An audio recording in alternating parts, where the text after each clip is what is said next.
Welcome. Thank you for joining us today. My name is John Colon, and I am the VP of Sales with Innovecs.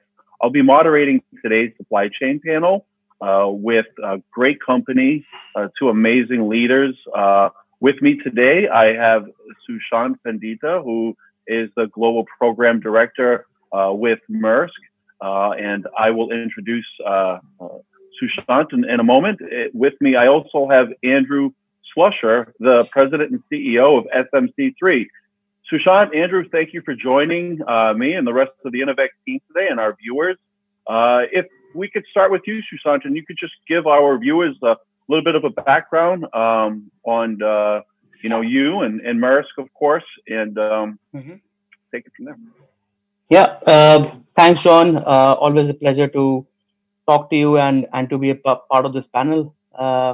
I have been working with Maersk for the last 9 years now, across 2 continents.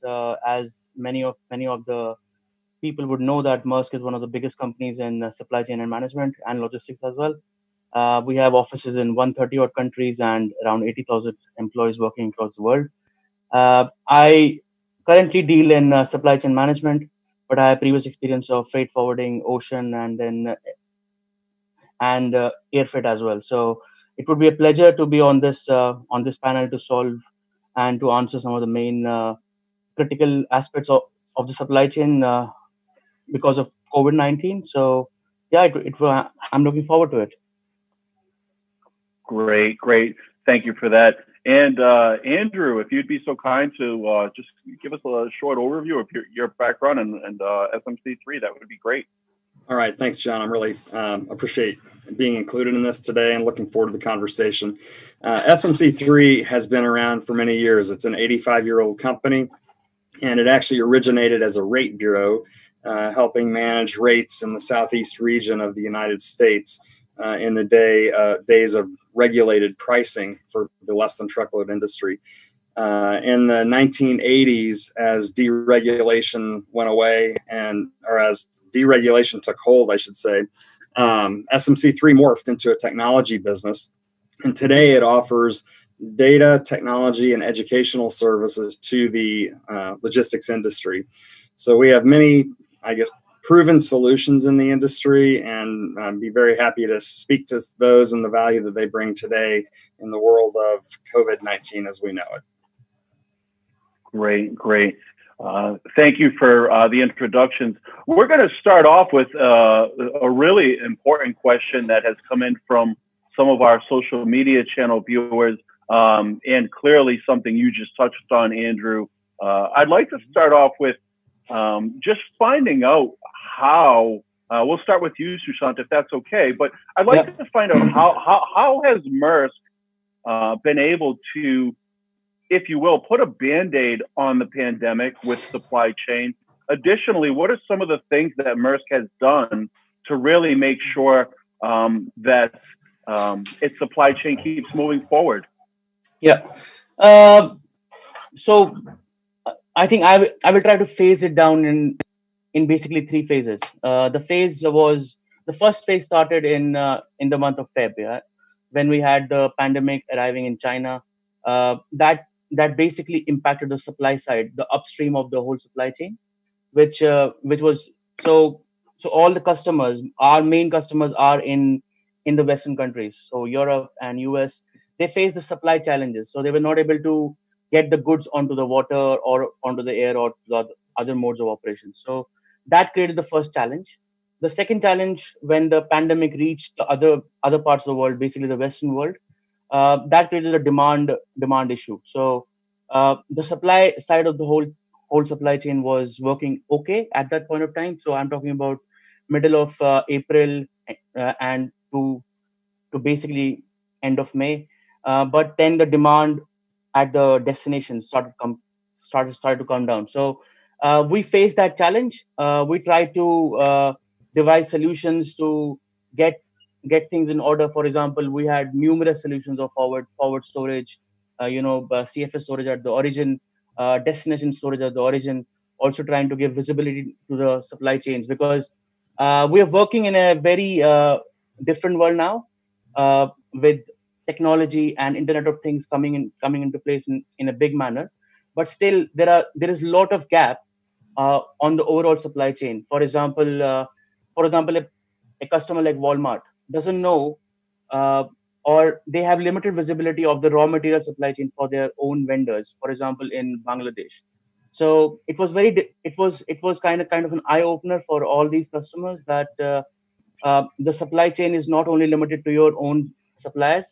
It's also very important to understand what is happening upstream. That visibility was missing, so we try to give that visibility as well.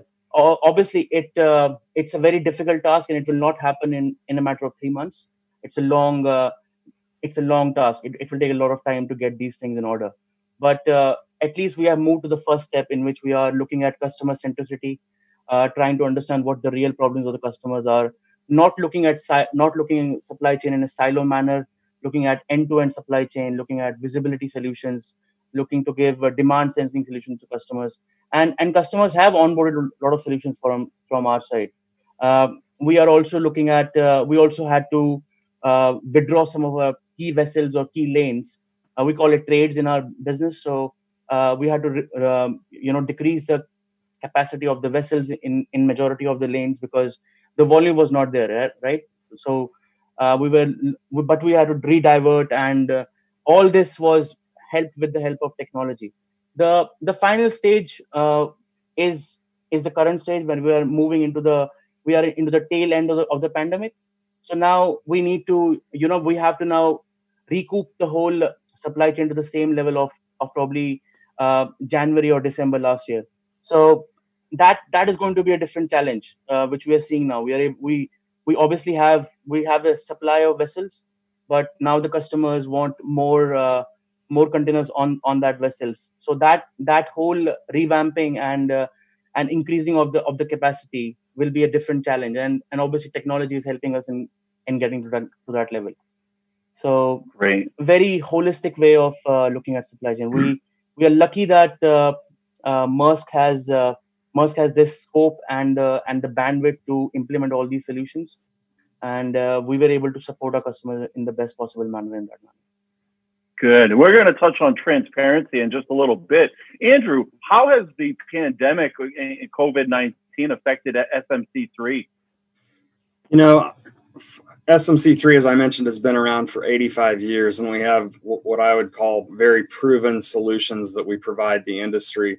Our solutions really focus on delivering pricing information and transit time information into the TMSs throughout North America, supporting the LTL industry. We also have other tools, such as a bid procurement tool, which is for the LTL and the truckload industry, and a cost information system, which is an activity-based costing model that is used by the carriers to understand how much does it cost to move a shipment from point A to point B, so they can more accurately manage their pricing decisions to ensure that they're making a profit on each and every move. The good news is, from an SMC3 standpoint, we have rock solid financial condition, very proven solutions, and as you go into a pandemic type of environment, the first thing that I recommend is you've got to make sure that your business is on a solid foundation. And the benefit that we have is many companies who have used us, and those who are not using us have come to us and they've said, we need to use these solutions because we know they work. And that's kind of the first phase of this. Make sure you're on the solid foundation. The second phase is if you're in a position where you can afford to invest, you've got to move rapidly. The environment is changing at such a quick pace. The lane balance situation is very much out of the norm, because the composition of the goods being shipped has varied from a normal pattern to a very unique pattern with healthcare, food, and things like that being the primary goods that are being shipped these days. Also some household residential type delivery goods. So what that's caused is, for a lot of the trucking companies, is some significant challenges keeping their networks in balance.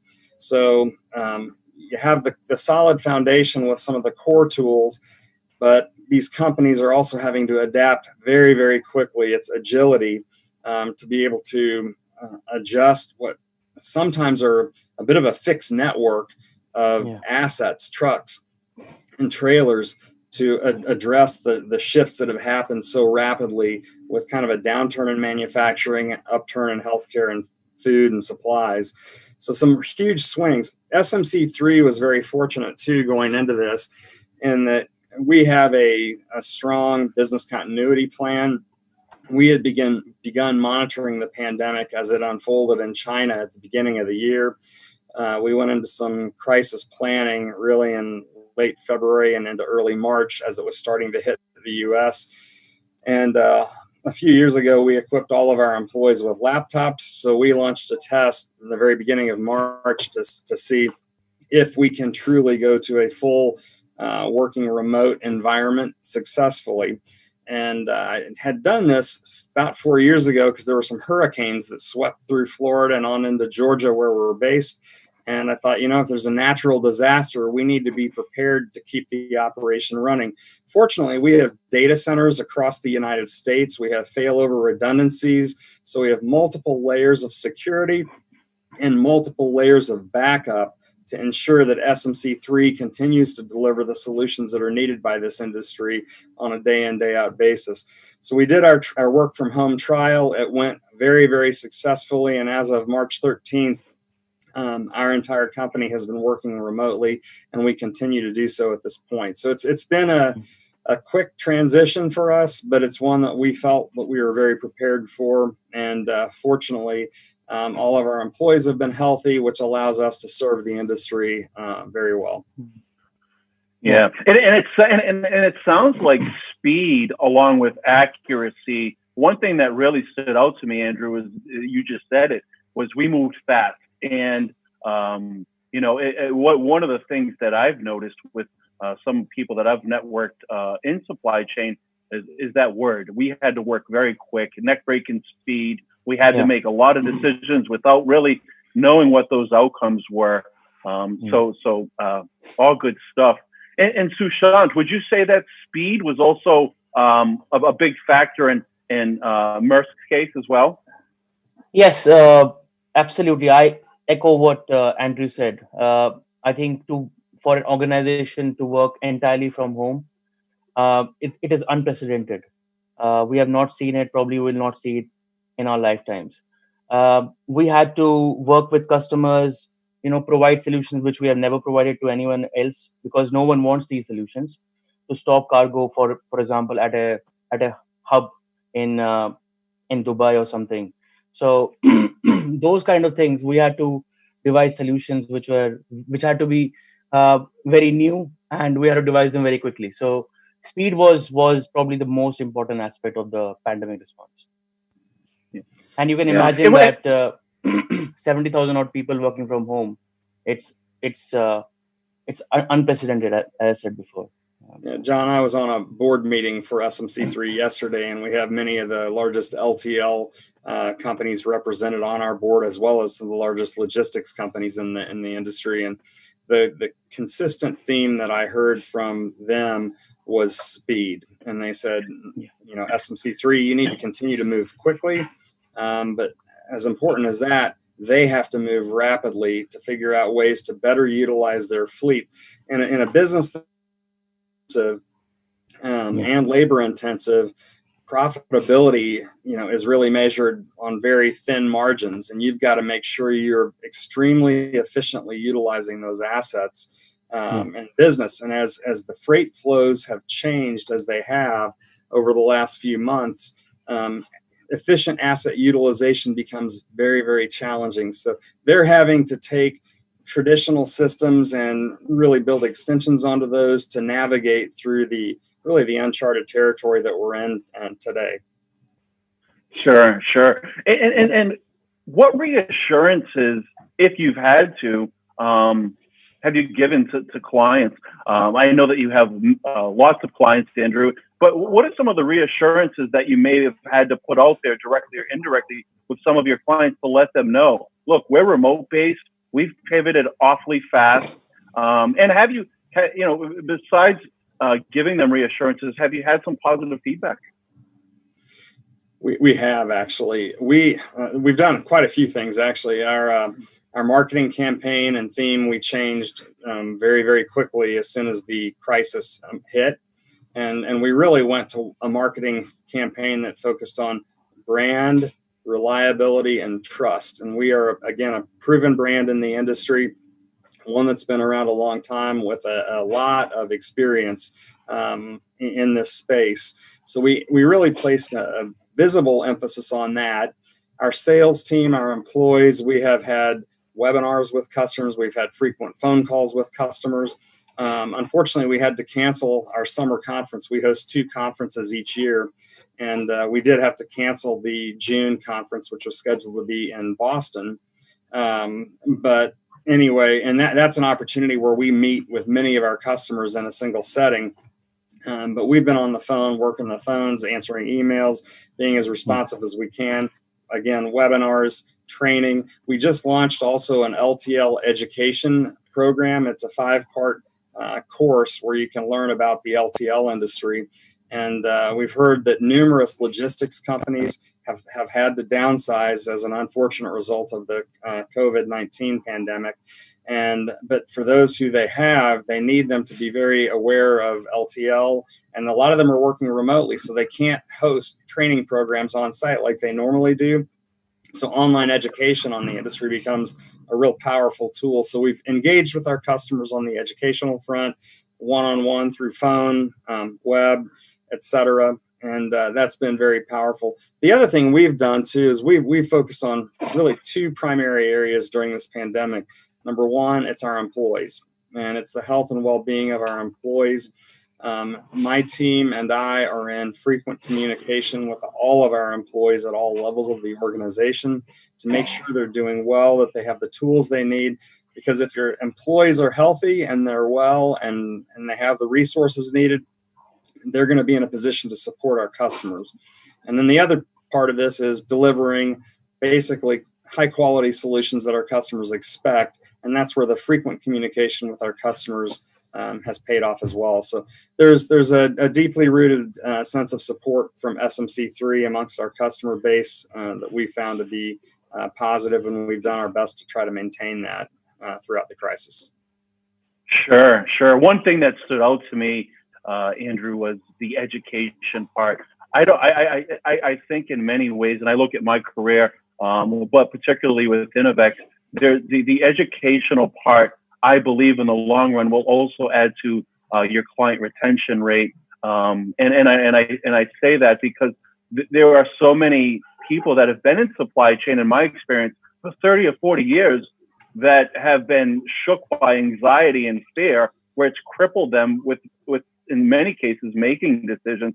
Clearly not the case with you, Andrew. So thank you for sharing that with me. And Sushant, has Maersk put out any type of educational material? I mean, clearly, if the company is pivoting because of the pandemic, and to Andrew's point, we've got to give the clients direction. I know that you're very big in retail with Maersk, Sushant. So if you could share a story where maybe you've had to educate a client, that would be great. I think as Andrew mentioned, the priority for us has been the employees and the customers. It's one of the values of Maersk to have constant care. So we have been we have moved towards the customer centricity in the last 1.5 years. But I think in the pandemic, this come to the fore for a lot more. We have definitely supported a lot of customers. For example, a major European footwear retailer, we gave them solutions to make sure that their supply chain is protected and they don't have to cancel the orders at the origin. We gave them solutions to enhance their whole supply chain so that we are able to store the cargo at the origin, store the cargo at a middle hub or something, for example, a hub in Salalah, and also store cargoes at the destination, which is in Europe, in Hamburg and in other European countries. So, and this has these things normally are very expensive for a company like any retailer, because the margins are very, very low. But because of the pandemic, we gave them solutions which were not that costly as well. So we were able to work towards the customer on a customer focus basically. So that was these are some of the examples which I have. We had to stop supply chains for majority of our retail players because essentially all the stores were closed for 2 weeks. Some countries 2 weeks, some countries more than that. So we had to basically stop the whole supply chain. It's very difficult. So you can imagine that someone who is shipping around 70,000 POs on an annual basis, we had to stop the whole supply chain within 2 days. So wherever the cargo was, we had to stop it. So that is the kind of volume we had to stop. So that requires a lot of customer interactions. So and the trust which the customers have shown in our operations is tremendous.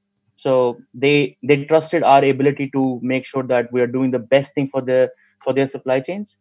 And uh, a- and I think everyone, all the freight forwarders across the globe have been doing this for the last 3-4 years now. Oh, sorry, 3-4 months now. So my advice to every company would be that we should listen to the customer, interact more with the customers, try to understand what are their main pain points, develop strategy on the basis of their pain points rather than just pushing the strategies. So we have to listen to the customer, have a feedback loop from the customers, and that's what we have been able to achieve in the last 3 months. And we can see that results are now coming. We are able to get new businesses out of this, and that is definitely going to help the whole brand as well. Yeah, all great advice. All great advice. Just for you viewers out there, do not stop that type of supply chain in 2 days without consulting with someone like Andrew or Sushant. Thank you, Sushant. We're going to move it along. One of my next questions has a lot to do with something I love tremendously, which is data. So we'll start with you, Andrew. How has data analytics and insights played an overall role with your teams as far as predicting what supply chain is going to look like as we move into Q3 and Q4 and forward? Okay, I would just, I guess, emphasize that the speed of decision making needed in a crisis like we are in today really drives the need for access to data, visibility to data, and the right data. As trucking companies and logistics companies try to balance this network that was thrown out of balance so rapidly, there are a variety of tools that can be used to really improve the flow of goods, the pricing of the goods.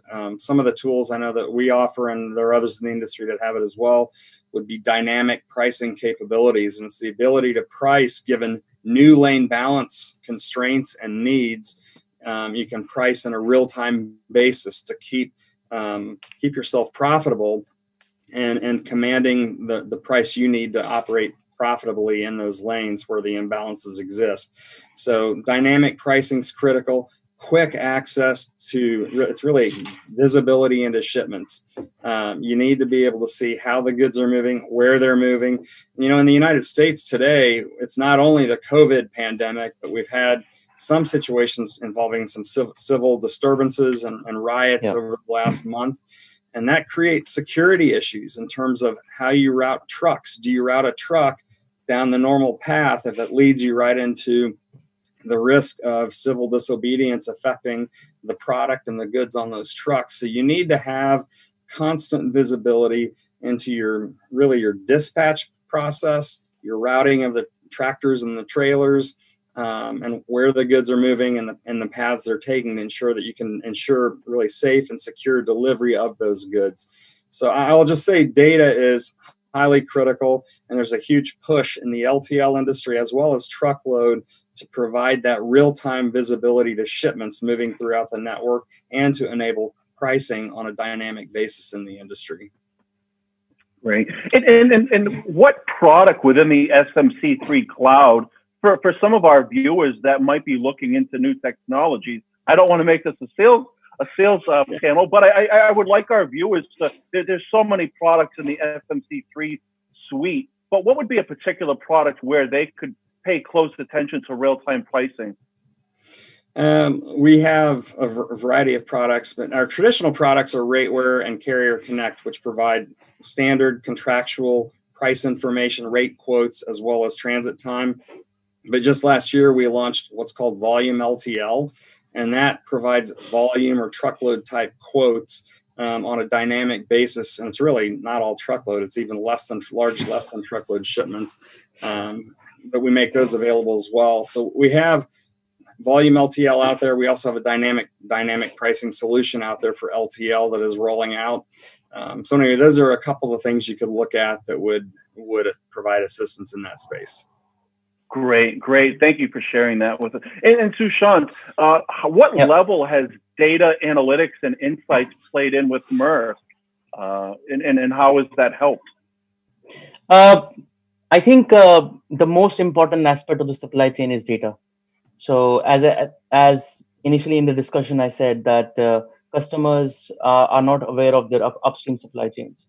Where Maersk is, Maersk obviously, because we have a wide network of carrier. We are the biggest carrier in the world. Then we have SCM capabilities as well.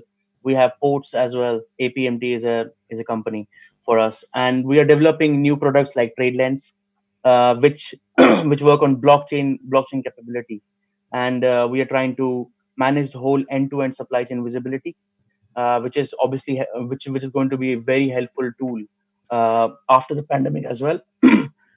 During the pandemic, because of our scale and the connections we have with the customers, so electronic connections, EDI, API, and all that stuff.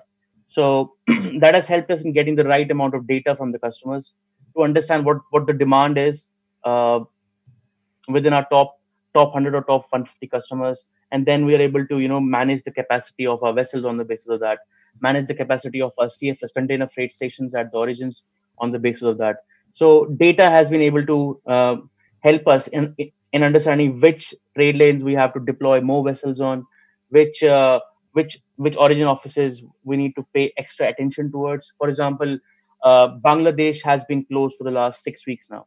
I'm just giving a rough example. So we were able to manage our vessels towards probably moving into Asia or leaving aside the Indian subcontinent. So all that has helped us in understanding the whole supply chain. So we are able to deploy the right resources.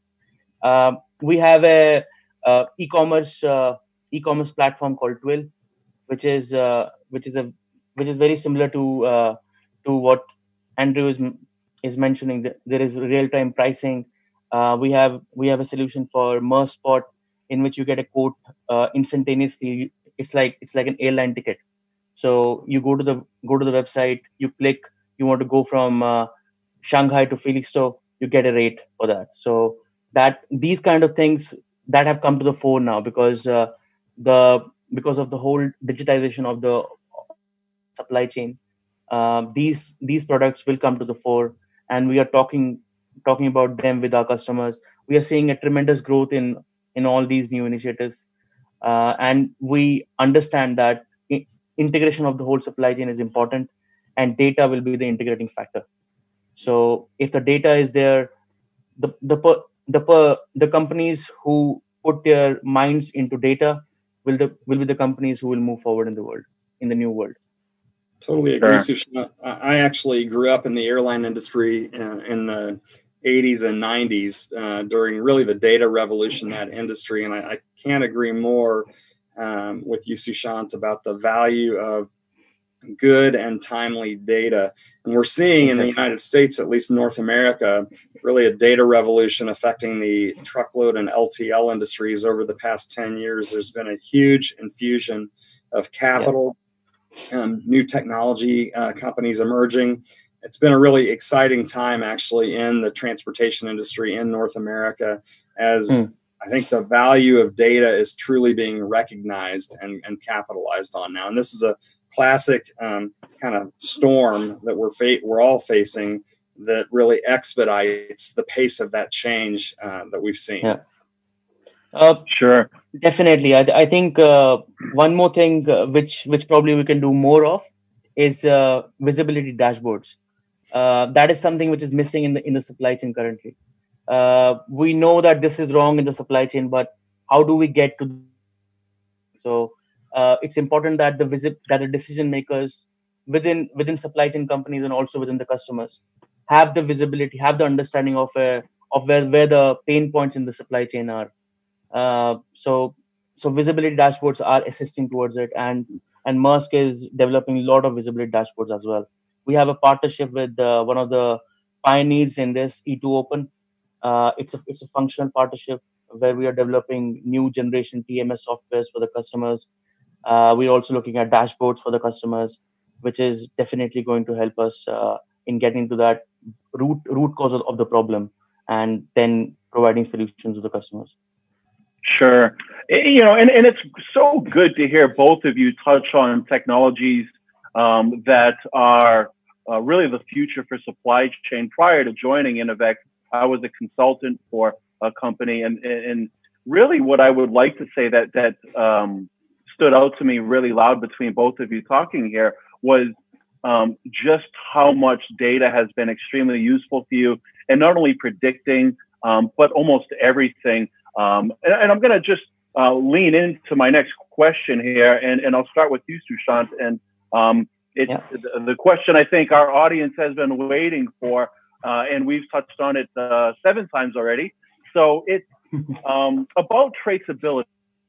The question I have for you, Sushant, is what role is artificial intelligence, Internet of Things, IoT, blockchain? Talk to me about some of the hot buzzword technologies, if you will, that Maersk is testing or perhaps has rolled out. I know you mentioned blockchain, and I'm very familiar with IBM's Fabric Ledger, and Azure and many others have followed that path. But talk to me a little bit about what other technologies are helping, and what areas, if you will. So I think the biggest technology we are working towards is TradeLens, which is a joint collaboration between IBM and Maersk. It basically gives the visibility of the entire supply chain, and is based on blockchain technology. So a lot of customers are coming onto it. We have a lot of other ocean carriers, not only Maersk, who are part of it now. And with time and with the current scenario, I think it has definitely come to the fore now that these kind of technologies are going to help you in the future. We can see that the acceptance of these technologies by the customer is at a very high level. So TradeLens is one such technology. It obviously looks at making the whole supply chain paperless, because if you relate to the supply chain, the customs process is a very cumbersome process. So a lot of documentation, a lot of paperwork has to go through it. But TradeLens tries to avoid that with the help of electronic documentation, which is definitely helping, which will be a big selling point for us in the future. So TradeLens is one such technology which is utilizing all the buzzwords of the current supply chain. The second thing would be our strategic partnership with E2 Open. So we are developing, as I said, we're developing a lot of systems to help augment the whole supply chains of our customers. We are working on new platforms to give visibility to the customers, working on dashboards to give visibility to our customers. So and that is again something which probably we have not done in the last 5 years, but we are coming into it in the last 2-3 years. So we're also recognizing that this is something which is important to us. Then we have products like Twill, Maersk Spot, which basically make it so easy for someone to go and book a container, which was not the case probably 3-4 years back. We still have to talk to a person to get a container, but that is all history now. So you can go to Maersk Spot and place your order. You will get a quotation. If you think it is suitable for you, you can basically book a container, and then it will go on to the vessel. So you don't need to worry about the supply chain. We'll take care of the supply chain for you. You worry about the main part of your business, which is production and manufacturing.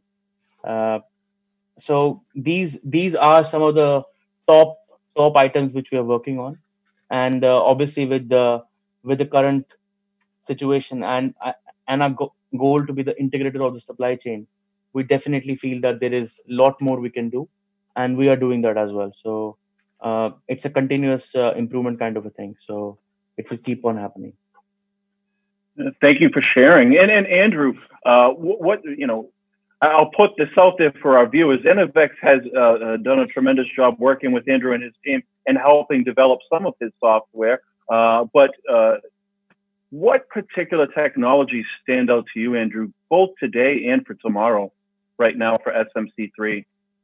Yeah, and I'll avoid speaking really a lot to our products and more to just the industry and some of the trends that I see unfolding. But as I look at the supply chain now and into the future, one of the next big waves of change will be really the interconnectivity of the entire supply chain. Today, there are a lot of companies that offer shipment visibility solutions that are focused on a single mode. Well, a lot of these shipments are moving across the ocean or by air, connecting into a truckload network or an LTL network in the US or vice versa. And the ability to have visibility to those shipments across the entire supply chain and that interconnectivity of the modes will be extremely important to suppliers and customers of those products. So I think that's going to be one of the next waves of large investment in the industry.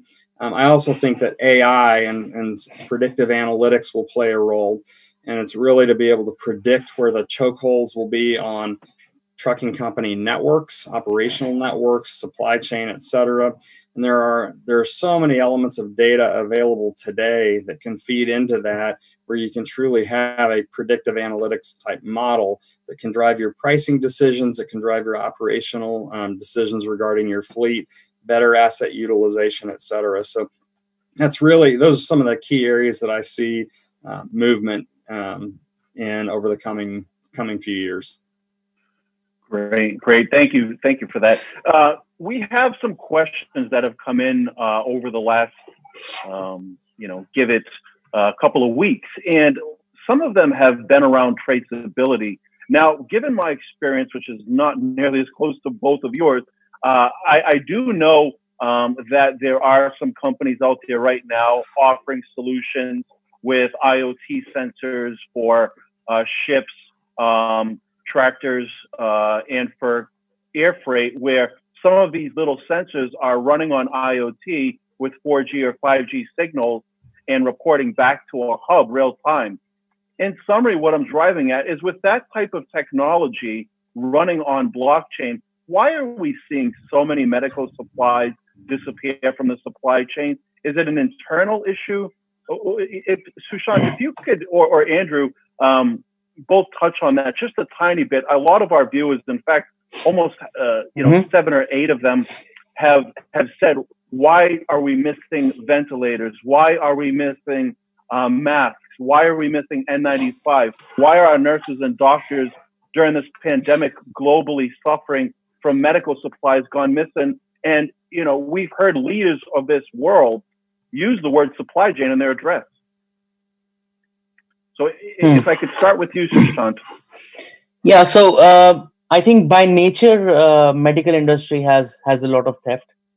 I will not say it, probably it has come to the fore because it's one of the most important industries right now. But by nature, medical supply chains already have a lot of loss and a lot of theft, which we have to take care of. I think the most important thing which medical supply chain and the freight forwarders can do is to make sure that we are vetting the whole supply chain. We are looking at the history, as Andrew mentioned earlier in the discussion, that we have to make sure that we do root analysis, so that we are able to understand if there is a particular route where we are losing a lot of the cargo or a lot of theft is happening in that route. Again, the crux of the situation is that visibility is the most important aspect. These elements of the whole supply chain have not been taken into consideration much. We have talked about these things a lot, but we have not done much about it. It's not only probably limited to a particular country. It's a global issue. So we lose around $40 billion globally due to theft, and majority of the theft happens when the cargo moves from manufacturing locations to the port. Because right now, most of the countries, I will not say all, but at least Western countries and majority of the developing world as well. Lot of theft, not much theft is happening at the manufacturing locations or at the port or at the DC. So majority of the theft or the leakage happens en route. So it's important to understand what is happening in our supply chain, and that can only be done if we have the visibility of our supply chain. So maintaining that visibility is important. Uh, Keeping a track of your goods is also very important. Uh, we do the tracking, but then the balances and the measures are not up to the mark, so that creates these challenges. And to anyone who's handling the medical supply chain, I think it's important that we embrace the new technologies and try to find a new methods to get the amount of theft and the leakage to a very low level. There are things called electronic tracking systems, which we have been trying out for some of the customers. So that is something which might be very interesting to start. Obviously, it's very difficult to track each and every consignment in medical supply chain. It's easier in retail and lifestyle, but Sure. that is something which we can start doing, I think, to a Sure. at a much higher level. Sure. Thank you for sharing that with me. And Andrew, if you could touch on, you know, what can some of the supply chain managers and leaders that are in the medical space, what are three things that you would recommend that they do to stay on top of minimizing theft? Yeah, I think a couple things. I would echo Sushant's remarks, but a few things regarding theft would be you need complete visibility into your supply chain and the movement of the goods. Also, there are steps that trucking companies and transport providers can take to secure their facilities. And I know a lot of the providers that provide transportation solutions for the healthcare industries have very stringent requirements in terms of the handling of those products. So some of it is finding a carrier that specializes in the movement of healthcare goods versus just the least expensive, provider of transportation. I know in my past life, I've worked in a logistics company, and we had to provide very sterile transportation of certain types of baby food products and things like that. And that's where, I hate to say it, you get what you pay for. And if you want a very highly secure solution, you need to have a provider that basically they may charge you more, but they can provide certain assurances as to the safe transport of those goods. Mm-hmm. The other thing I would suggest too is if I were buying goods in the healthcare space, or really any space at this point in time, being tied to a single source manufacturer is a bit of a challenge, because there have been disruptions at manufacturing facilities across the country. There have been demand differences around the country and really around the world. The same is true, where certain facilities are tapped of their inventory immediately. And unless you have a secondary or multiple other sources of that type of product, you may be without product for a while. So I think having a multi-source solution of certain types of goods is actually very, very important during a time like this, to ensure that you can keep the necessary products on hand that you need to get through the situation. Great. Thank you for sharing all of that with us. I know our audience will appreciate the advice from both you and Sushant on that. And I know that our audience will probably have a lot more questions after this. And if you do, for those of you that are watching, please feel free to chime in and comment in the box. If you're watching it on LinkedIn, there'll be a box down below, or YouTube.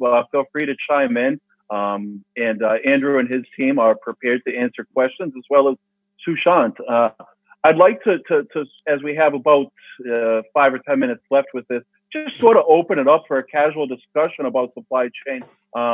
And Sushant, I give you a few minutes here with the spotlight on you. What are some of the things that you would like our audience to know about Maersk that they could reach out to you for, whether it be advice or working with you? I think the biggest thing which Maersk is doing is that we have this integrated strategy, which is we want to be the integrator of supply chain globally. So as I mentioned previously in the discussion that we own the ports, we have our own vessels, we have a supply chain presence as well. We are moving into IoT, blockchain, and many other new digital platforms. So that is something which should be the focus for anyone who is listening today as well. I think majority of our issues in the supply chain are because of data scarcity. We don't get the right data at the right time. So that is something which we at Maersk want to excel in the coming years. That is part of our strategy, and I would just want to implore people that we should embrace technology. Historically speaking, supply chain is something which has not really put much thought into the data aspect of the business. So for many of us, data and the technology seems very complicated. So it's very important that we also let go of our own demons and move forward and get on to this data journey and move towards digitalization of the supply chain. So that would help everyone. It would help our customers. It would help our employees. We can I can from my own experience, I can see that if we make our processes automated, we can decrease like 20% of our work. So that is very helpful. And this is I'm talking about a very lower scale kind of thing. So my day-to-day work. So we can decrease that, and I can only imagine that if all of us embrace that, it will be a big saving for us. Andrew, this just in. So Samrit from gettruckdrivers.com put up, Andrew, how can I get my truck drivers who are working on an LTL level to trust that these sensors are not invading their privacy? I didn't prepare for this one, but it's a great question. I would agree. So I know you work with lots of trucks, lots of truck drivers probably. Andrew, what would you say to Samrit from gettruckdrivers.com? I would imagine that if they've got these sensors that are tracking loads, maybe they're carving out time to visit their families during that shipment. What would you say to Samrit from Get Truck Drivers, Andrew? Well, the sensors actually can be beneficial in that not only does it allow assign the driver the optimal path, but can also lead them through more secure and safe locations in cities if they need to alter the course or the route of the truck from a safety standpoint. So there are a lot of benefits to those sensors. And I know there are a lot of people that feel like, Big Brother's watching me or whatever, but that is really not the intent. The intent is to, again, provide for safe delivery, safety for the drivers, the smoothest, most efficient means of getting from point A to point B. And the companies that utilize that to the greatest extent will actually most likely provide the best and most reliable service as well. So I would say that those types of devices are actually extremely valuable, not only to the carrier, but the safety of the drivers and the customers receiving the goods. Mm-hmm. Great. Thank you for that. And one question that just came in for you, Sushant, is what is Maersk doing right now with regard to its shipping containers that are stuck out at sea in some ports with valuable goods? So we normally follow the same thing for any of our containers. So I don't think we have a lot of containers which are stuck basically, but obviously that must be because of one of the solutions we have provided to our customers. So we are looking at various solutions, and I don't think we have any capacity shortage or anything like that.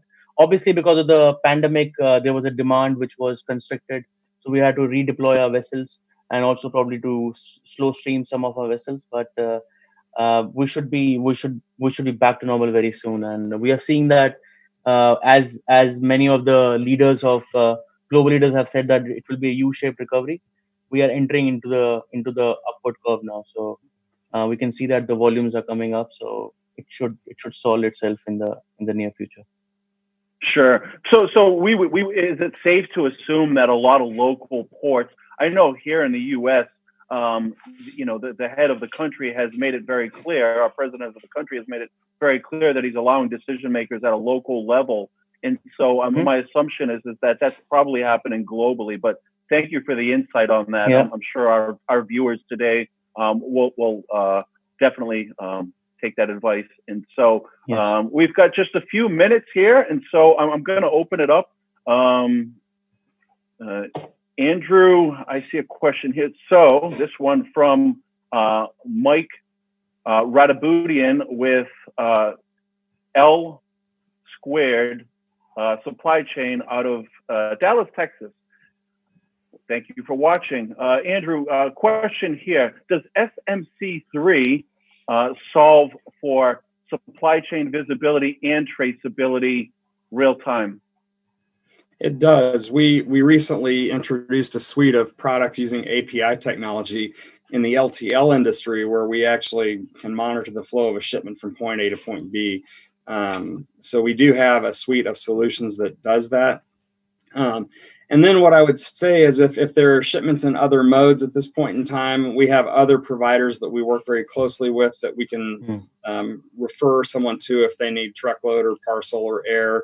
But there are a myriad of solutions out there and available in the industry. We do provide coverage for the LTL industry today. Great. Without further ado, I am going to wrap this supply chain panel up. Thank you to all of you viewers for watching us today. Thank you so much, Andrew Slusher, once again, President and CEO of SMC3, and Sushant Pandita, who is the Global Program Director at Maersk. For all of you viewing and watching, if you have any questions for the company I'm joined by today, or myself, or for Innovecs, feel free to chime in on whatever platform you're watching us on. Again, whether that's LinkedIn, YouTube, or whether you're just engaging in some of our social media posts. Again, we thank you for watching us today. My name is John Cologne, VP of Sales with Innovecs, and I look forward to networking with all of you through some of the channels. Thank you. Thank you.